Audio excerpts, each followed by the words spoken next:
Welcome to Money Talks. Today I got my co-host, as usual, Lucas Lopez, and we are going to shoot the shit about business. Today specifically, we are going to share, honestly, brutally, the biggest mistakes that we have done in business in our journey to build multi-million dollar service and coaching businesses. So, yeah, Lucas, how do you want to start, man? Yeah, so usually when I consume like business content, it's always about, oh, I did this brilliant endeavor, or I did this very well. Very few talk about like the actual mistakes. So today it's about all the fuck ups and all the stupid shit that we've done because honestly that's what you learn the most about in business. You don't really, of course you learn from wins also, but you feel the pain more, you feel the mistakes more, and it forces you more to develop. So I mean, I guess this episode is dedicated to allowing people to avoid some of those mistakes. So let's just start from the beginning. Obviously, you've been in the game longer than me. So what was like the first major mistake that you made where if you could go back and change that, that would have saved you a lot of time? And just to set it in perspective, I think because I spent literally 3 minutes just noting down, like I don't know how many 10-ish mistakes here that I think made a really big impact on me. And some of these mistakes will be really helpful if you're an entrepreneur right now and you're making, let's say, $1 million a year. Some of them will be very relevant if you're just starting out. So there will be something for everyone. This is not meant as us teaching you. It's just literally me sharing and you sharing what we have learned. And then hopefully you can learn from that. Yeah.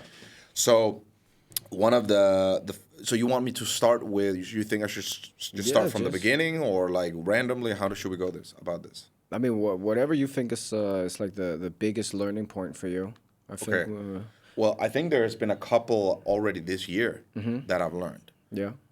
So maybe we can start out with somebody if you already have an audience, and then we can go to like beginner back in my story, and I can share a lot of real big fuck ups. But I think one of the biggest learning points is we worked with a partner, and he had a big audience, and we already had a big track record of success. We've done all these offers, and then we created masterclasses. And I think we became a little too cocky because we just thought we could, replicate that without starting from scratch. Meaning, usually we start out with, a little audience, sometimes big audience, but what we've always done was we did these one-on-one calls. So instead of sending people into a masterclass with several thousand people and then selling, we always did it one-on-one. And I think you can do that only when you have verified your offer. Yeah. And I knew this. So I don't understand why I made that mistake, but it's just because you become too cocky. Yeah. And like what happened was we created this masterclass. It was amazing success. A lot of people showed up, but the offer just didn't hit home. Yeah. Sure, that we made multiple six figures, but it was not at the level we wanted it to be at all. And it only took a week or two to prepare, and then we did it. So it was not a big failure, but compared to what it could have been, it was a huge failure. For me, the biggest learning point was, even though now we are multiple years into business and we've learned a lot of new stuff, so everything, the fundamentals are everything. The fundamentals are the fundamentals. Yeah, exactly. So you have to stick to them, no matter how big you grow or how big of a marketing team you have, or how many leads you have, or closing rate. Like, you have to have the fundamentals on point. You can't wave from those. And our mistake there was that we went away from our fundamentals. Yeah. So when you have an audience and you say, okay, I want to sell something, make an offer in a way where you drive people to a video, you explain about the process, you give free stuff out, but you do it in a one-to-one container. Yeah. Meaning, hey, here's the concept.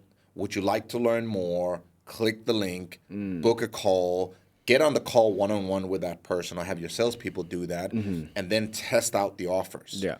Do that, have some success, make a few $100,000, $500,000, $1 million even, and then you go and do your masterclass. Yeah, because it allows you to be more adaptable. Right, and also when you make a mistake, you make a mistake with one lead instead of 1,000 at a time.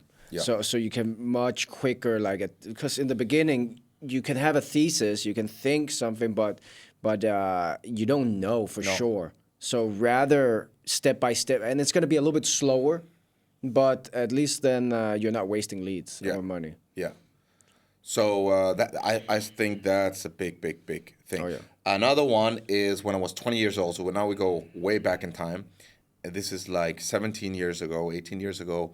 I sold these high ticket offers, and on paper they were really good, but there was a mismatch between how I sold it and then what actually was delivered, the expectations. So the learning point there is also like, you know, like what basically happened was I created this academy. It was a school. We had all kind of cool people coming there, entrepreneurs, NFL players, relationship experts, like health stuff, and they lived there for 4 months. And looking back, it was pretty amazing, and they got a lot of value. But this was also sold to young people, so the expectations of what am I going to get out of this versus what they actually are getting in their mind was not a match. And that was my mistake because I maybe sold it as this and they got this.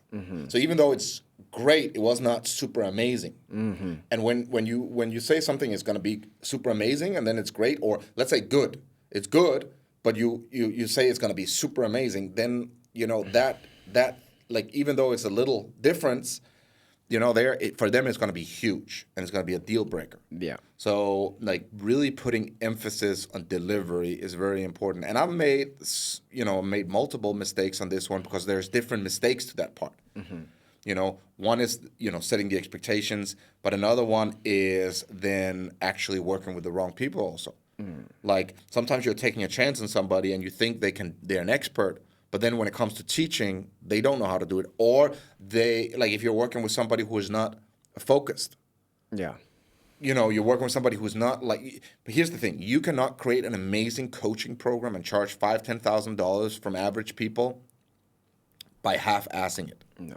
You need to be all in on the delivery, and at the end of the day, that's why it's best to build delivery around your own skill, because then it's only up to you and the effort you put in. Yeah. But when it's outside of your expertise, then all of a sudden you're putting the responsibility on the other part, and then that part needs to deliver. So I've also worked with people where that didn't happen, but delivery is a very, very, very important thing. I Yeah. think.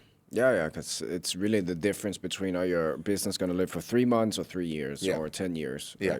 Right? It's really the defining factor. If I was starting out from scratch, I would basically just take 10 people and make an incredible offer at a tenth of the price that I would normally charge, or a fifth of the price. Yeah. And say, this is a test group.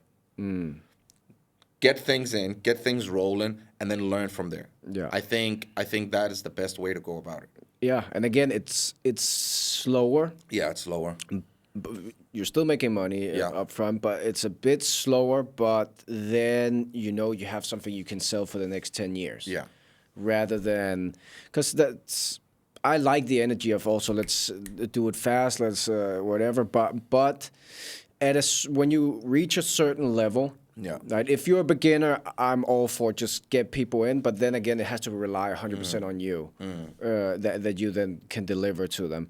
But if you reach a certain level where you already have an income and your business already at a certain level, then you have to learn also to walk a little bit slower to then go further.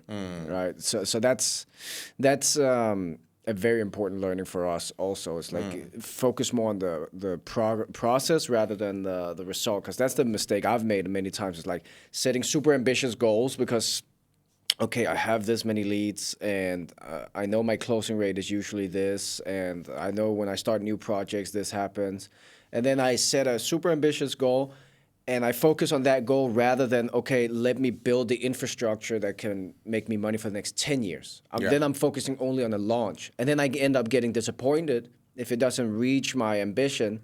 And then I focus what really matters. Yeah. The most important thing with delivery that I've learned from those experiences is that the outcome of the program needs to be very solid, and you need to be clear that you can deliver. And that clarity won't come before you've actually rolled it out. No. So, and you actually help some people. And then you modify it. Okay, maybe this kind of outcome is not the best outcome. What is should I lower the bar? What should I do? Because a lot of times people think, oh, they need to promise this, but sometimes just promising this, but you deliver on this, is what's going to make people really happy. Yeah. So if you go out and promise, I'm going to deliver this, but then it's this, people are unhappy. But if you go out and say, I'm going to deliver this, and then you deliver this, people are very happy. Yeah. So it's kind of funny. It's all about expectations. Yeah. Yeah. True. And it starts in your sales process. Yeah. Like not overselling it. Also, especially when you're selling high ticket, from my experience, like really over promising usually attracts a very low level avatar. The people who pay 5K, 10K, 20K, they like it more when you're just straight with them. Like when you tell them this is how it's going to be, this is an educational process or whatever it might be. So yeah. So let's go through the list. I have a list here, and they're going to just be random. I think a learning point that's also new to me is removing emotions from leadership. Yeah. So because I'm working with people I like, and because my partners or revenue share partners, leaders are friends, I sometimes was too emotional in the leadership, explaining too much explanation sometimes. There's a difference between coaching and explanation. And sometimes people will fit into your container of your structure of how you want things, and sometimes they won't. And it's just simple. If they don't fit in the structure, you have to either, one, evaluate, is your structure right? And if it's right, then it's right. If it's wrong, you change it, and then you make them happy. But if your structure, when I say structure, I mean the way you lead, the way you view things, your rules, like that's the container of how you move. Then, if they don't fit into it, then they just don't fit into it. You don't get emotional about it. So if they don't fit into it, you just can't work with each other. No. And you just remind people, if they're not fitting into the container, like, hey, we talked about this is how we're going to do it. And then that's it. It's like a sentence. And if they can't do that, then that's all right. Then you just say, hey, now we've talked about this a couple of times. Is this something you can do or not do? I just want to know. Brother, friend, I just want to know. And people say, oh, we don't like to work with friends and family and stuff like that. I disagree. I like that. It's just you need to be very clear about how you're running things and be okay if people don't fit it. Then haven't had too many of those conversations actually. But if somebody doesn't fit into it, because usually what happens is if you're very clear in your leadership and not emotional, people will just follow. Yeah. Right? There was an example I told you with somebody with a payment gate here the other day, and I told you, hey, next time just do this. Can you explain what you did and what was your learning point there? Well, essentially, it was we were gonna move from one payment gateway to another, and our leader, who's responsible for that, I don't know. He has had a lot of opinions about it, and he always has a lot of opinions about everything. So what I ended up doing, by the way, which is great. Yeah, but what I ended up doing was I was accommodating a lot of his feelings. So I sent him a voice message with like an explanation, and I was accommodating his feelings. I know it's difficult for you, but blah blah blah. So I was over explaining it because I know his behavior.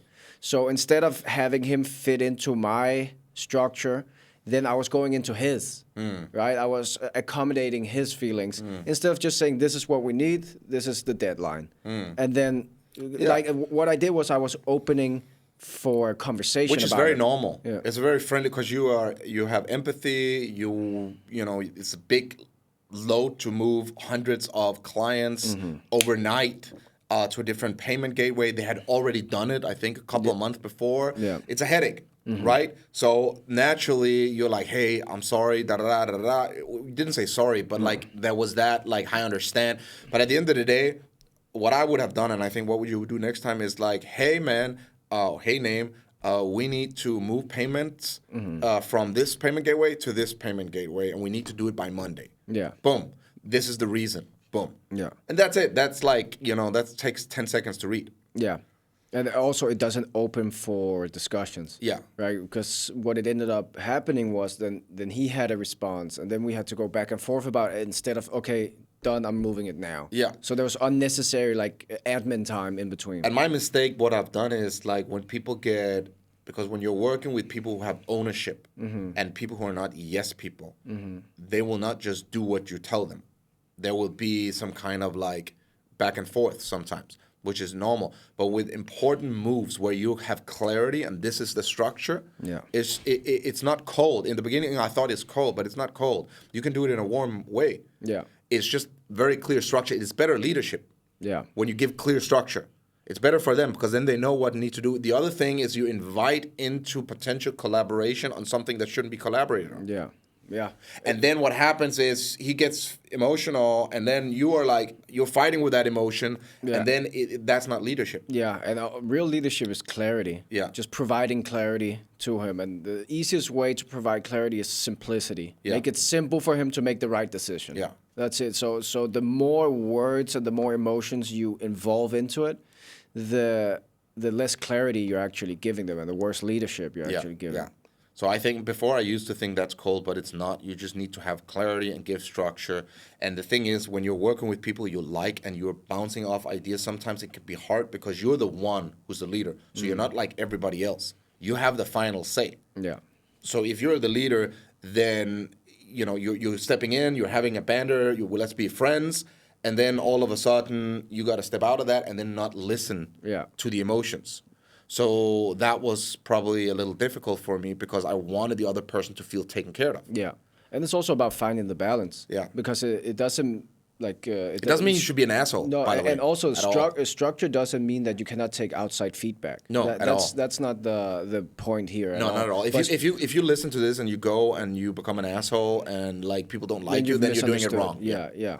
It's this applies when you have 100% clarity on a business move that needs to be done, and you know that there's no alternatives, and you just have to deliver that message. That's when you use it. But also in general, like the less you invite into emotional discussions, because also when you just give it like that, then if he has feedback, it's going to be logical feedback. It's not going to be emotional feedback. Like even if, let's ask this example, we need this to be moved, this gateway to be moved, deadline Monday, here's the reason, right?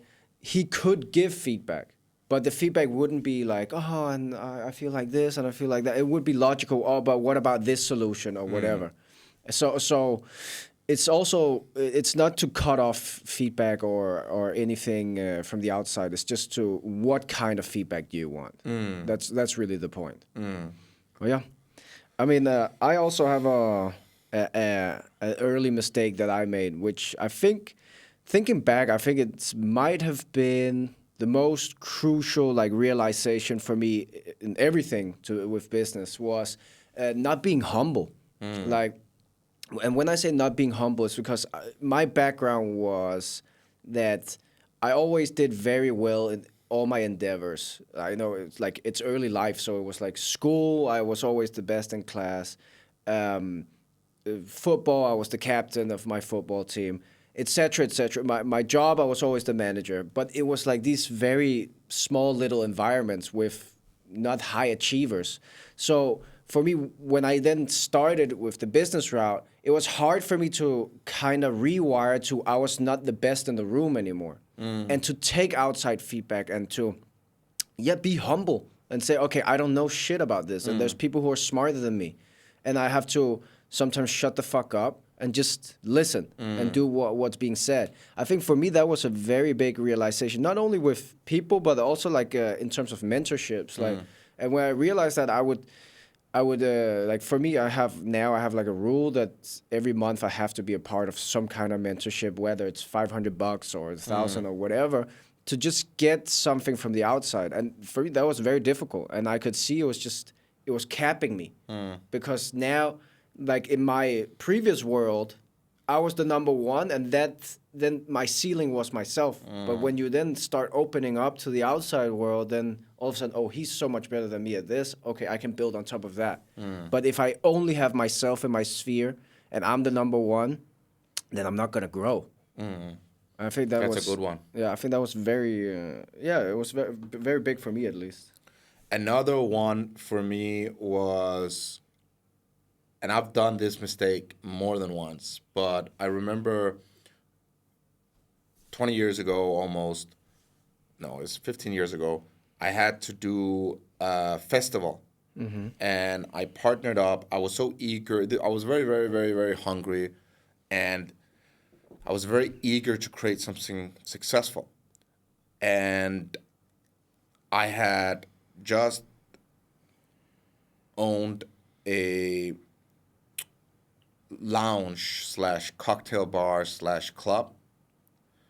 I had actually percentages in another one. So I was in that industry. I'd done events with the weekend celebrities. Like, I've done hundreds of events, and I wanted to go into entertainment and I wanted to do a festival. And I didn't know too much of the industry.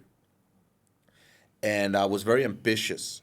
So there was a couple of mistakes I've done, and I've done these multiple times, slow learner, but one of them is being impatient.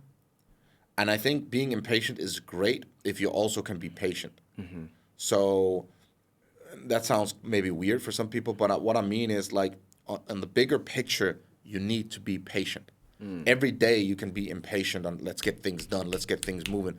But if you're like, you want success, let's say right now you are in a job and you want to get free and you want to make $1 million or multiple $1 million or whatever, you just want to, or whatever it looks like for you, $50,000 a month. Still, if you're being in a job right now, you're earning $7,000 a month, that's a big gap.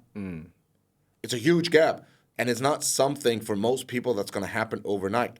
Now, you can increase the chances of getting there with mentorship, with clarity, like all that stuff. But still, instead of saying, oh, I want it this year, we talked about this last time in one of our podcasts, maybe you should give yourself 3 years, 5 years. And a lot of times if you do that, success will happen much faster. But my point is, when you go in and you're so impatient, like if you're as hungry as I was, you're you want it fucking now. Like, it just needs to happen today, yesterday. Then what you do is you will make stupid decisions. Yeah. And you will get into partnerships that are not good. And that happens even if you're patient. You can get into it, but the thing is, when you're patient and more logical and you have higher IQ in that way, then what happens is, when you get out of those partnerships, you get out of them clean. So what happened to me is, I partnered up with somebody who was like, way older than me. I think 15-year older than me at that time. I think I was 23. And I didn't know anything about setting up a festival, but I had excitement, eager, work ethic, sales. I knew a little bit of marketing. I could create hype. So I felt like I could deliver that part. And that was the plan, is for this festival, we were supposed to have Chris Brown there, a few other artists. Like, we looked at so many artists. Back then it was Major Lazer. Is that what they're called? We looked at even Justin Bieber at the time. He was too expensive. We looked at so many names. It ended up with Chris Brown and Akon, I believe. Because there was two events. There was one in Ibiza and then there was one in Denmark, and it was supposed to have 30,000 people. And when you create a festival, you need to have food stalls, you need to have drink stalls. Like, it's a whole little city you're building for a couple of days. And we created the first event. It was in Ibiza. It had 15,000 people, but we didn't really create it.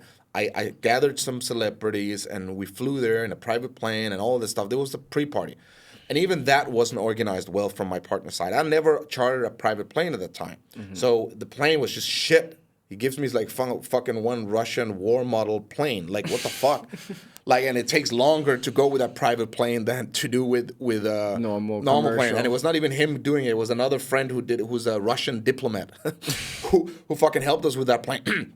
But I was like, the experience was not what I was told it's going to be. Yeah. I trusted you with this. You deliver shit. So, at the end of the day, I hadn't tried this partnership. And because the money was there, the funds were there, the intentions were there, I did my side. Okay, the hotel was there, was fucking amazing. The party there was fucking great. We had great hosts. The Privilege was the biggest nightclub in the world. They took us in. We got VIP treatment. So that was great. And we had like another artist. Luckily, she flew in on a nice private plane, which we also chartered. And it was the biggest artist at the time in my country. Her name was Medina. I flew her in, and we got her to perform. My point is, but already there, I started to see like this is not going the way I wanted to. Mm-hmm. And if the reason was my mistake was I trusted people. A good partnership is I deliver this. This is me. You deliver this. All right, great. We go together. I don't have to look and manage your stuff. You don't have to look and manage my stuff. Yeah. But at the end of the day, I picked the wrong partner because I was impatient. Yeah. Because I wanted success. So what ended up happening is that project failed completely. Mm-hmm. And so picking the wrong partner is a big, big, big, big one. You should always do tests. So you should say to people, let's work in a way. You're your external thing. I'm my external thing. We go together. We collaborate. Let's try to give this 6 month or 12 month. Yeah. And I think you can't really evaluate a person or a partnership before the 12 month has gone by. And wait with the big project until then. Yeah. Wait on anything huge. Like, for example, to make it concrete, like instead of throwing that big festival together, you guys should have made like 2 or 3 smaller events. Absolutely. And then see, okay, then you would, along the way, you would see, okay, this. And I did mistakes there because I met with the founder of Roskilde Festival, like that, which is the biggest festival in Scandinavia. And he literally said to me, Leif was his name, you don't have enough time. Mm. You should do it the next year. But that would mean I would wait 1 year and 4 months. But in my mind, that was too late. That was too much time. So for me, 4 months, like I could do it. But you can't do it. Yeah. But the thing is, thing has already set in motion from my other business partner, and there was a lot of big mistakes there with this thing. So if you're somebody who is impatient, I would urge you to slow the fuck down and set the timeline 3 to 5 times longer. Yeah, and you'll be happy in the end. And that also goes into the humility, right? Because especially when you're young and you're starting, you think you can do everything, right? And you think you can do it in record time. Yeah. But like, for example, you're speaking with people who don't know it. It's like you said, Scandinavia's biggest festival. It's huge every year. And he's telling you it can't be done. But your delusion is telling you, I can do it, right? So sometimes it's, the impatience can really kill it. And that's humility. And I think like when the younger you are, the more arrogant you are sometimes. Yeah. For some people at least, because or more delusional also in some sense. Yeah. And I don't want to kill that because part of that is also refreshing. It's great energy or whatever. You just have to be also self-aware and grow with that. So you can use it in the right way because that energy, if it's not used correctly, it will just be chaos. But if you learn how to control it a little bit more and you learn how to be a little more humble, then you have something very powerful. Yeah, because looking back, if I had given it a 3 to 4 times or 5 times longer timeline, it would have been a huge success. Yeah. So there would have been a lot of things that could have been done. I could have been negotiated with that partner. I could have found another partner. Or, I could have made him just do the things that he's good at. We could have taken a way slower tempo, as you said, do something. So, yeah, that was a huge learning point for me. Yeah. Yeah. Another mistake that I made, which is very concrete, like something everyone can do today, is not tracking everything. Like I remember a time where even marketing or sales, I wouldn't have everything organized in a sheet to see, okay, have an overview of this many calls conducted, this many showed up, et cetera, and, you would have a feeling of, oh, maybe we have too many no-shows or whatever, but you couldn't accurately say, okay, this is where my business is leaking. So that was a big mistake, you can't manage what you don't track. So the second I just started having an overview of everything that I did, it was just much easier to see where I was leaking, what was going wrong, what was well. What specific things were you tracking? For me, it's marketing and sales. Marketing, it's so much easier because then you can see, okay, I'm speaking from a paid ads point of view. I can see, okay, I have good cost per click, good CPM, but my conversion rate on my landing page is too low. Okay, I need to fix my landing page. But if I didn't have that overview, I would just be like, oh, why are my leads so expensive? Like, let's create more videos. But then I didn't know, oh, the videos are not the problem. It's what they're seeing after the video, right? So just having that organized and transparent view of your biggest leakages is huge. Same with sales. Like, because we have multiple calls, and I could see, oh, we have a huge no-show for the first call. Or, for example, the second call, something happens there. Like, if you don't have that overview, you will never know, and you can never you can never improve it. But since we started doing that, I could just it just made it more easy for me to improve, because I was not guessing. I could just see, here's the leakage. Okay, let me fix it. Oh, it went up a couple percentages. Okay, what can I do more? Okay. And then it just becomes a science instead of like me figuring out this abstract thing of how to become more profitable. Then it's just very scientific. Okay, I changed the headline on this landing page, it converted better. Now let me try putting some testimonials there, or let me try to change the video, or let me split test video and images. And it just becomes very square, right? Mathematical. Yeah. It's become very easy to see what you should do to improve. Yeah. One other mistake that I've done is I remember when we was in CPH Trading Academy in the early days, and we got a lot of sales in and not having automations. Oh, yeah. That's a big mistake from the get-go, because automations is one of those very simple things that can be done. Yeah. And when I say simple, like you can make them happen between $500 to $1,000. Yeah.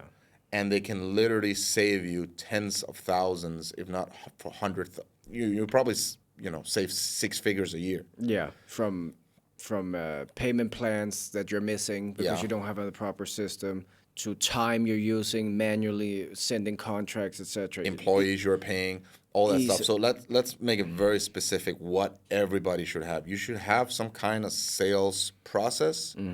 For us, it's a sales form, which you fill out. And once you fill that out, it activates certain things. Yeah. In accounting, it activates certain things when it comes to the onboarding and email, with your program, with your contract, like payment plans, collection plans in the accounting, like all these things. Yeah. Just makes it so much easier. Yeah, and we, like the specific things we saw. First of all, we saved time. Second of all, we had less buyer's remorse. So we had less people who, after they paid, were like, "Oh, I want a refund," because the onboarding process was so sharp and so automated, and there were no human errors of like, "Oh, I forgot to call," or whatever. So that's, and then our payment plans. There was a big issue for us for a while, was that it was so unorganized. We had like 100 people who were paying us monthly, and it was inside of a spreadsheet, and we had to sit there manually go through it. But now it's automated. They get automatic messages, and we get alerts if they haven't paid yet, etc. So it makes it so much easier, and we've saved so much money. And there's maybe half a day of planning and building it. Yeah. Like literally not more if you're working with somebody who understands it. It's very simple. Yeah, it's incredible. It's so simple. It sounds advanced, but it takes half a day. It's very, very simple. And it just saves you so much time, because I remember, in one of the masterclasses we did, in our early success, and you were getting, we're selling these, I don't know if it was, I think it was a $5,000 program. And like literally in a span of a couple of days, you get maybe 50 or 60 sales. So at that time, making, whatever that is, that's a lot of money, maybe $300,000 or whatever, in a couple of days that you're making. It's exciting, but at the same time, you're fucking working nonstop, because you're putting them in a spreadsheet and you're feeling like you're worth more than what you're doing right now. Yeah. Because you're literally doing Excel sheet work. In between calls. In between a lot of important stuff. Yeah. And it feels so much, and it is so important, because if you fuck it up, then clients will be angry, clients will ask for money back, stuff like that. But at the same time, if you have somebody who can take care of this with an automation system, Like literally, and you can have somebody also helping, like looking over it. It can be done completely for $500 to $1,000 a month, Yeah. maximum, Yeah. right? I mean, you could go advanced with it, but I'm just saying that's a big thing. And it literally saved me all of a sudden, I would say 15 hours a week, 15, 20 hours, because there were so many sales Yeah. happening and there were so many things that needed to be done for those people also afterwards. Yeah. Yeah. Yeah, it's streamlines it better. Make sure you don't drop the ball On payments specifically. yeah. Because Payments is a if big you thing. have different payment, like sometimes people will pay, okay, I'll pay $500 deposit now, and I'll pay $1,500 next week, and then the remaining. Yeah. Of course, it's easier if you have only 3 ways to pay. Oh, you can pay in full, you can pay 2 split, 3 split, of course. But sometimes, especially if you're new, you want to be accommodating to what people can actually do. Yeah. Why? Because like if they say no to the 3 split, but they could do a 4 split, would you just say no, he doesn't fit my structure, fuck off? No, you wouldn't. Yeah. You would say, okay, let's do 4. Right? So that's what we did. And sometimes because our salesperson was so good, he would be like, going completely outside of the structure of 1, 2, 3, 4, 5. Yeah. It would be like, okay, you pay $250 now, you pay $1,000 tomorrow, and then you pay in 14 days. And then all of a sudden, because when you are hungry, you want to collect in the way that matters. So you're kind of opening up a conversation with the other person. Yeah. Now, obviously, when we do payment plans, it's like we have these 4 or 5 ways. Yeah. Which one do you want? Okay, I Yeah. can't do any of that. Maybe you should come back when you have. Yeah. Right? So, but in the growth period, like you don't want to do that, I believe. No. But at least if you are a complete beginner, I would suggest just to have an automated contract. Don't I'm talking if you're starting from absolute zero. Automated contract and automated onboarding email. Yeah, that's it. Because the payment plans, etc. You obviously have to pay the automations. The Zapier, we have our account, and I think for our operation we pay approximately $3,000 a month, US, which is nothing compared to what it gives us. But I would say if you're around 50K, you could probably get it up and running for $1,000 a month, which is again would be worth it for you 100%. Yeah. Another mistake, which is also it ties into what you also spoke about with management, especially being emotional, etc. For me, it was giving negative feedback. For me, I had a hard time with that for a while. Because I saw it as I saw negative feedback as a negative thing. I thought it was I had to look down on somebody or had to break some of the relationship or whatever. And I could see I was just slower with giving that negative feedback, and it was hindering their learning curve. And I don't know, my relationship to that has changed completely now, because first of all, I don't give negative feedback in the same it's very rare now that I get extremely angry. It does happen sometimes, but usually I don't get angry. And usually it's also because now I've just changed my perspective of if the team member gets offended by negative feedback, he shouldn't be on the team anyways. Exactly. So that's what really changed my relationship with it, was that, okay, if this is going to be an issue, he shouldn't be here. And that was also big for me, and it was also kind of what you spoke about, taking that emotion out of my management, also being more transparent as a leader. That's also a big mistake I've made, is not being 100% transparent with my team, especially if you're running a small operation as we did. It's very important to include them not only on the ups but also on the downs. If we're having a rough month, or if whatever happened, or if we had an account ban or whatever, to include them in both the ups and downs, and of course take care of them no matter what, because then there's more of that spirit of togetherness. Okay, let's get out of the hole together. Yeah, I think that's also a mistake I did very early on. I can't really remember any examples, but I remember a guy that we tried to help, and he did that mistake. And he just ended up being an asshole. Yeah. Because at the end of the day, if you're having a team, your team is the number one. Yeah. But if you're hiding things from your team because of ego or It's pride, embarrassment 100%. or whatever it is, Yeah.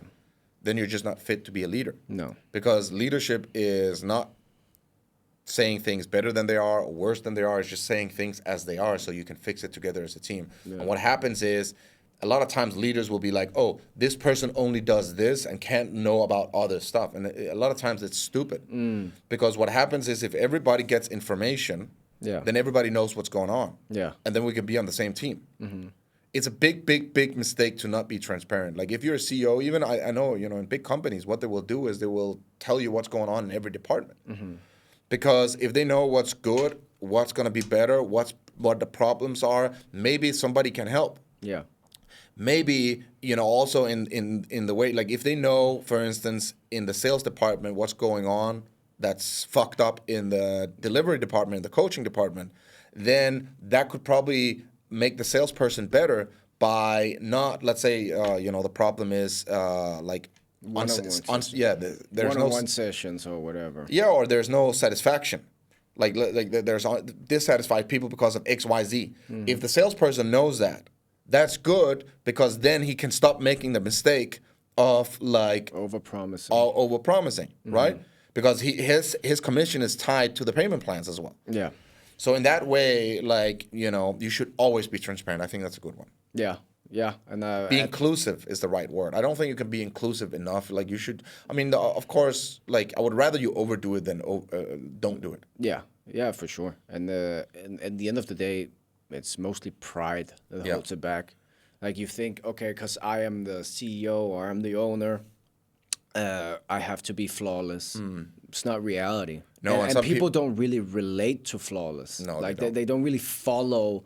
Like they don't follow a leader that's flawless, and they don't believe it. Also, exactly, it's fake. You don't really bond to people in just the good times. You bond to people when you show weaknesses, when you go through tough times together, and that's why our team is so loyal and they've been there for so long. It's because we've been with them ups and downs, and yeah, you just have to be okay with that if you want to be a good leader. Yeah, yeah.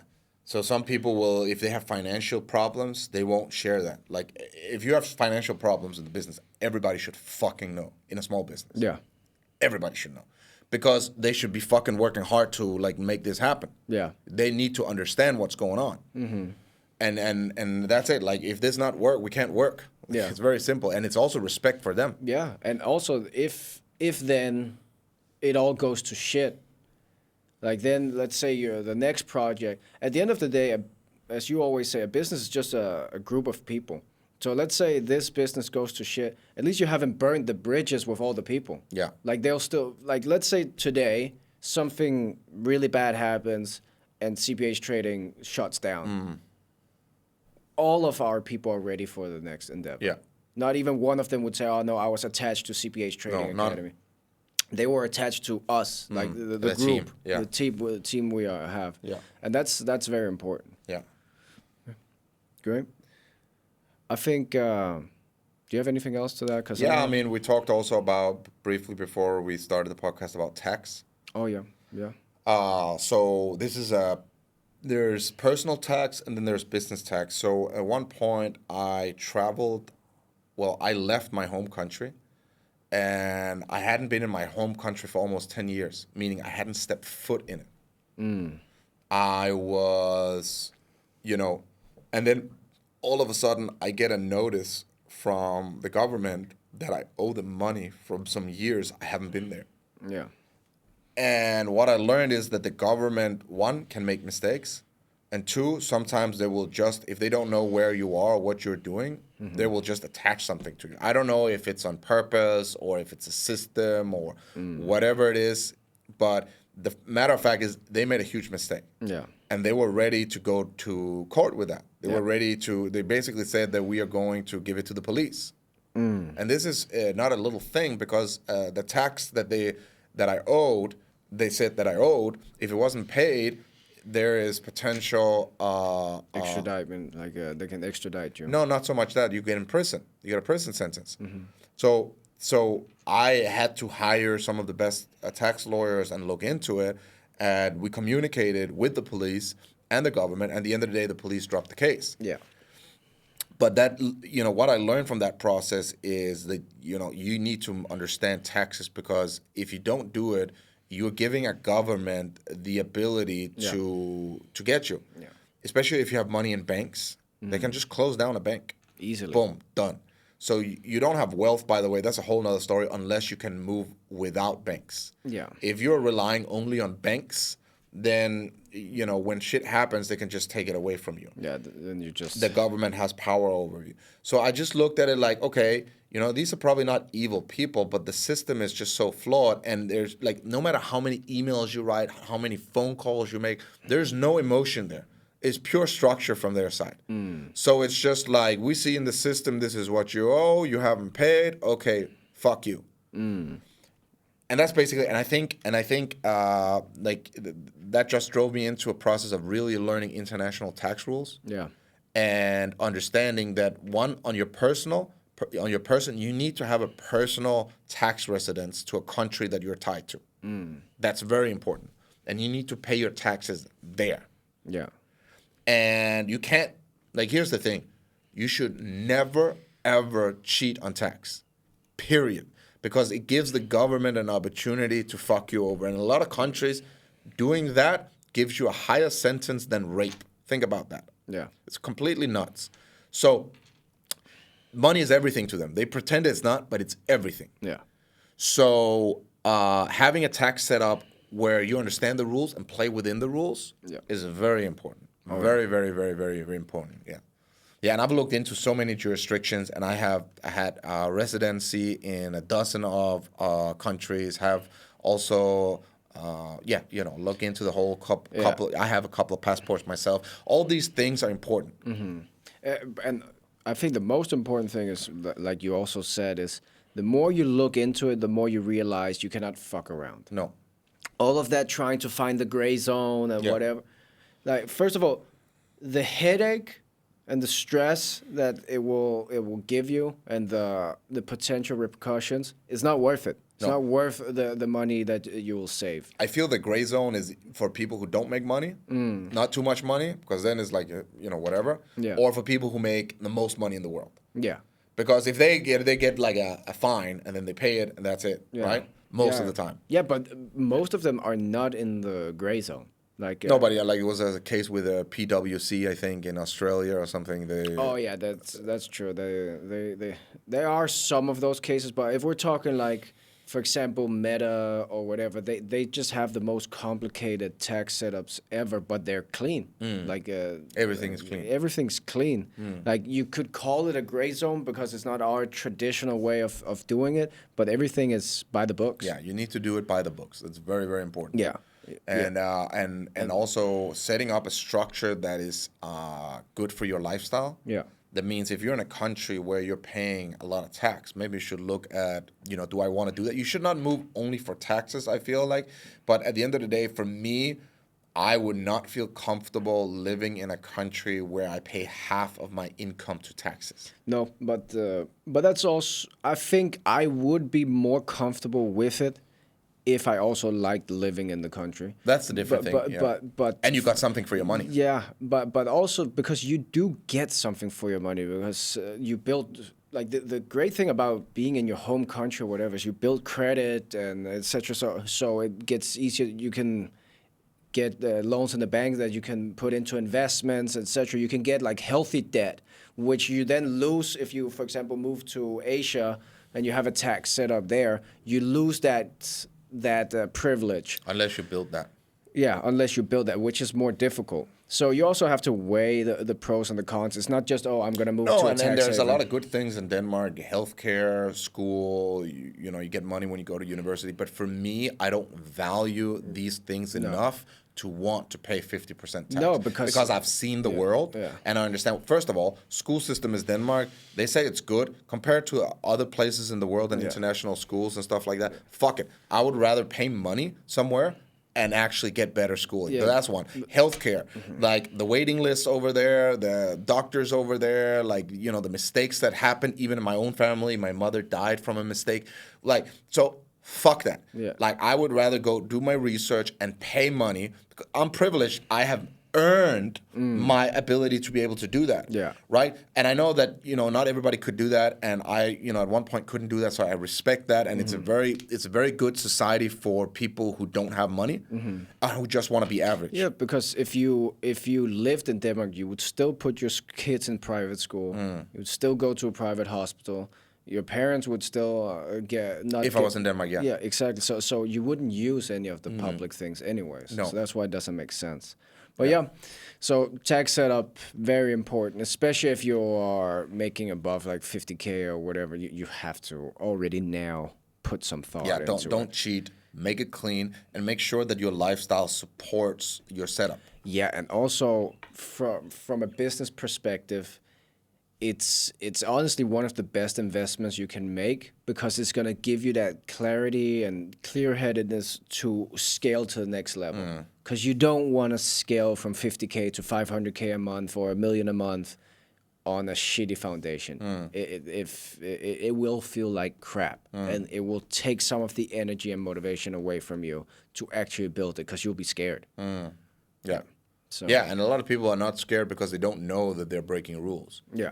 So that's another thing. Yeah, that's complete delusion. Or they think they're too small to get caught. Yeah. I mean, if you live in the Western world, they will get you. Yeah. Another one that we've also discussed quite a bit, a mistake that we made was building a business that we knew had a cap on what we were able to achieve. And I'm not saying for us, actually, it has served us pretty well that we have some businesses that can run well and we have income from. But having your main focus be something with a lower ceiling than what you want is a recipe for at least disappointment. Yeah, because I think it's going to take this, like the same 3 to 5 years to build a really successful business that makes you $5 million a year or $50 million a year. Yeah. I think it's the same energy you're going to spend. But the thing is, like the $5 million a year usually only becomes $5 million because there's a ceiling. Yeah. For some reason. It could be that you're focused on one, it could be the offer, it could be the territory, demographic, it could be Partner. like the partners. And then you can say, oh, get rid of the partner, but yeah, then you don't value the partnership. And that's, by the way, so this is a good mistake. But another mistake I did was I remember one time I worked with people, and this was in the same project with the festival. It's just something that came to my mind. And I noticed nobody that worked for us liked me. And I was just an asshole, I think, because I didn't agree with them. No, that couldn't be true. But it just matters so much that people feel very respected and you put effort into it. And it wasn't that I didn't respect them. It was just I didn't understand what behavior created that. I was too young and too stupid. So I think it's very, very important.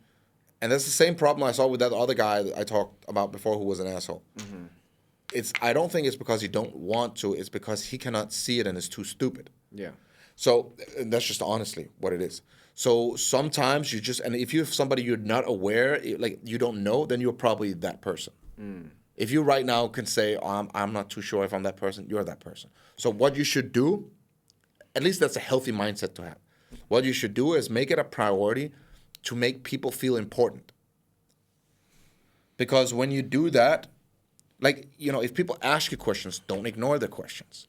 If people ask you about something, make their problems your first priority. That's the only way to have great leadership. Yeah. Like, they need to see that you will walk first, that you will have their back, that you know what they want, and then you want to help them and support them. That's leadership. Yeah. So, yeah, that was another one that came to my mind. What was the one that you just mentioned before that we just talked about? A business with a cap on. Yeah, that's a stupid one also to have, right? Yeah. Yeah, you need... I mean, it depends on your ambition levels, but if your ambitions are to make $3 million a month or whatever, and you are in a business where you can see this is capped at 500K, then that shouldn't be your main focus because it's gonna kill your motivation. I agree, and it's not gonna be fun anymore. It's just gonna be a high paid job. All right, so. That's a mistake that we made. And sometimes you don't know how to evaluate whether it has a cap or not. And there's a process and framework for that. Obviously, you got to look at the offer. You can look at the potential leads you have out there in the world, the demographic. Yeah. And then you got to look at the infrastructure. How many clients can I actually fulfill to? Yeah. And then you got to make a realistic evaluation of all that and be like, okay, based on all this, what market share could I potentially get without being delusional? And be very realistic about it and conservative about it. I think it's healthy. Then you should see also what outside factors am I dependent on. Like, for example, let's say for us, our example was, for example, we had a partner who he was the one who sat with the skill set to actually deliver this, right? So can he go to that? Does he have the same ambition level, and can he live up to the same thing? Or it could be something else, like if you have a supplier, can they actually deliver to that level, right? So that's the different parameters you have. So he had the ambition, but his actions were not backing it up. No. So it was not because he didn't want to, it's he couldn't. He have a family, you have a daughter, you have a lot of issues, and he was not realistic with himself repeatedly. Yeah. Then he becomes the bottleneck. Yeah. Then you have two choices: removing him and find somebody else, running it without him, or save the relationship and just cap it at that. And that's what we did. Yeah. We said, okay, this is what we're gonna do. That's it. Yeah, exactly. Another one is, for me, what's a big one is not focusing on the right things. It's just so easy, especially starting out, to be impulsive, especially when you start getting a team and things come in, and it's just you get emails here and WhatsApp notifications here, and you just get so easily distracted, right? And you just lose focus on what's like the one thing you have to do today. And I just remember having days where I was like, oh, I just worked 12, 14 hours. But then I looked at my to-do and I'm like, I didn't even finish the most important thing for today. Right? So basically I just wasted a shit ton of time. And I thought I was being productive, but being productive is not about how many hours are you putting in. Like, you could be more productive in 3 hours than other people doing 12-hour shifts. So that was, for me, like, kind of be more ruthless with my time, and being okay with shutting off was a big thing, which is also very difficult because you're like, oh, maybe I'm disappointing someone over here, or maybe I'm not living up to something here. But then really realizing, okay, the only thing I have to be loyal to is the business, because when you're loyal to the business, then everyone else benefit, right? And that for me was a big step. Like, and it was difficult also. Yeah, Gary Keller, he wrote a book called The One Thing, which is really good. It really explains what it takes to build a billion-dollar business. And it's just a sequence of a lot of actions in the right order. And it comes down to, a few actions every day for a few years. Yeah. So at the end of the day, you are probably 3,000 actions away from a $100 million business. Yeah. 3,000 important tasks, I would say. You as the person. And the one thing is really, what is the one thing that would make the biggest progress today and make everything else unnecessary? What is that one thing? And usually that one thing is not a big thing. It's something that with 3 hours, you can make huge progress on. Yeah. Right? So having, one thing and be like, what's the one thing that I should focus on right now that will make the biggest progress and make everything else unnecessary? Like, let's say you have a list of 30 things. You look at that list of 30 things and just be like, what are the most important that will make everything else unnecessary and make the most progress? Boom, this. Yeah. What's the second, third? And sometimes that's difficult for people because they're like, oh, they have stress over here and stress over here. And that's also why I think your ability as an entrepreneur to deal with stress will have a direct correlation to the success you will achieve. Yeah. Yeah. Because if you're stressed, this is what I need to focus on. This is but there's somebody asking for a refund over here, and that takes your attention. Then but sometimes looking at that refund is the one thing. But you got to be clear about, you got to have good thinking on it. Yeah. Yeah. And you can't. And by the way, I've noticed that you I don't know if you can learn this actually. You have to get the realization yourself, because I see some people that I work with, they're not that good in this. No. You know, so some people have it, some people don't have it. Of course, like, because at the end of the day, the people who I've taught this to, and then they actually learned it, was people who got the idea, but then sat down and got the realization themselves, like yourself. Yeah. You got the realization yourself. Yeah. You got to be like, okay, holy shit, this makes sense. Yeah, yeah. You can plant the seed, but you Yeah. can't make it grow. No. Like that's for most things. But yeah, and then it's just like everything else. It's something you practice. Yeah. Like you just, I mean, it's very simple. Like for us, just write the top 3 things, and if I just achieved those 3 things today, then I had a good Great day. day. Yeah, and sometimes it's just one thing. Yeah. But here's the thing also, with what I just said before. Sometimes it's also because people don't, like, their value system, their judgment is off. I see that sometimes. Yeah. Sometimes I look at people and I'm like, how are you making decisions in your life? Like, when I look at their life decisions, I'm like, yeah, man, it's not that you are lacking energy, enthusiasm, work ethic. It's just that your priorities are fucked. And it's not because you're a bad person. It's just because you don't understand what's going to make a healthy life for you. And I'm talking about when I evaluate how they roll with their wife, with their girlfriend. I'm talking about how they roll with their personal life, with their kids. I'm talking about how they roll with their home situation and their family. They're like, sometimes you look at that and you're like, holy shit, this person don't understand life. Yeah. Because I've noticed something, and that is some people understand life and some people don't understand life. When I say understand life, there's levels to it. But you can always find a person, do they have a calm foundation, and do they actually have a setup that 99% of people in the world would have? What does that mean? Like, okay, you are healthy, you have great home environment, you have a great work environment, you are making money, you have great relationships, and that's fucking solid. Most people don't have that. No. And if you can find somebody that has that, then you should listen to 100% of what they say and not filter their advice, and they will be wrong. You should not filter their advice, then you should go build it yourself, and then you stop listening. And then you become the mentor, and then you see their flaws. But most people never find that mentor. No. But because that's what I've noticed, is like, that's what I've built for myself. And if I had a mentor, it would have taken me much faster. Instead of taking, let's say, 20 years to get to it, it would have taken me maybe 3 or 4 years to get to it. Yeah. Right? Because, like, sometimes you see, okay, somebody who does good work, but then they have a shitty relationship with their wife. Yeah. Like, what the fuck? Like, how is that success? Right? Yeah. I don't see that success. Or, you know, they're like, it's that's fucked up. So, yeah. Yeah, we could make a whole podcast about wives.